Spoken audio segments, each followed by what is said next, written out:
Hello everyone, আসসালামু আলাইকুম। Welcome to Lamisa রান্নাঘর। আপনাদের সবাইকে স্বাগতম।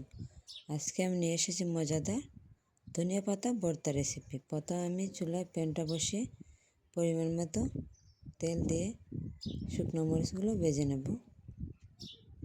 আপনারা আপনাদের জাল অনুযায়ী মরিচটা অ্যাড করতে পারেন।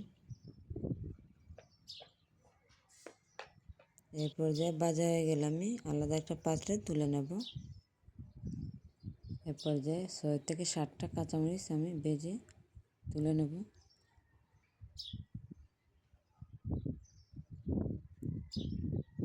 আমি এখানে একটা রসুন কোয়া নিয়েছি, এগুলো ভেজে নেব।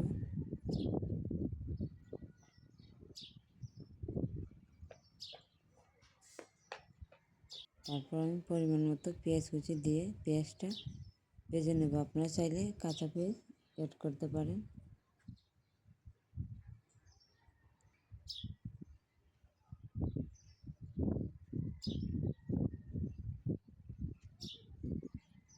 এরপরে যে আমি একটু তেল দিয়ে 1 চিমটি কালি জিরে ভেজে নেব।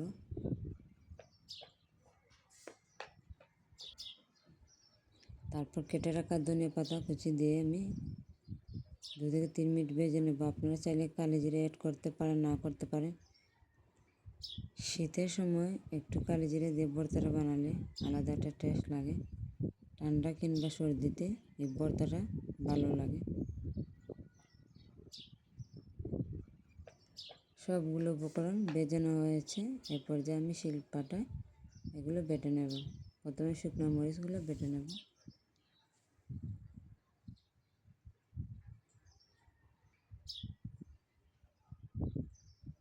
তারপর কাঁচামরিচ বেটে নেব। তারপর রসুন কুচি,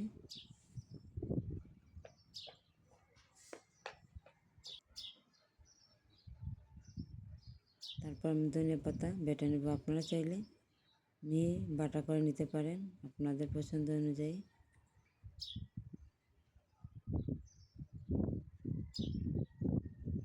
তিন পাটা বেটে নিয়েছি।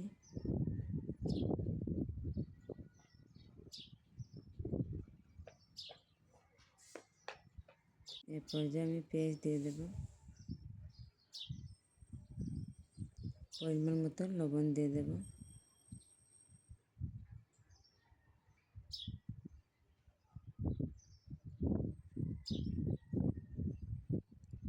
তো তৈরি হয়ে গেল আমাদের মজাদার ধনিয়া পাতা ভর্তা রেসিপি। আপনারা চাইলে একবার ট্রাই করে দেখতে পারেন কেমন হয়েছে। ভালো লাগলে অবশ্যই লাইক, কমেন্ট, শেয়ার করবেন। ধন্যবাদ।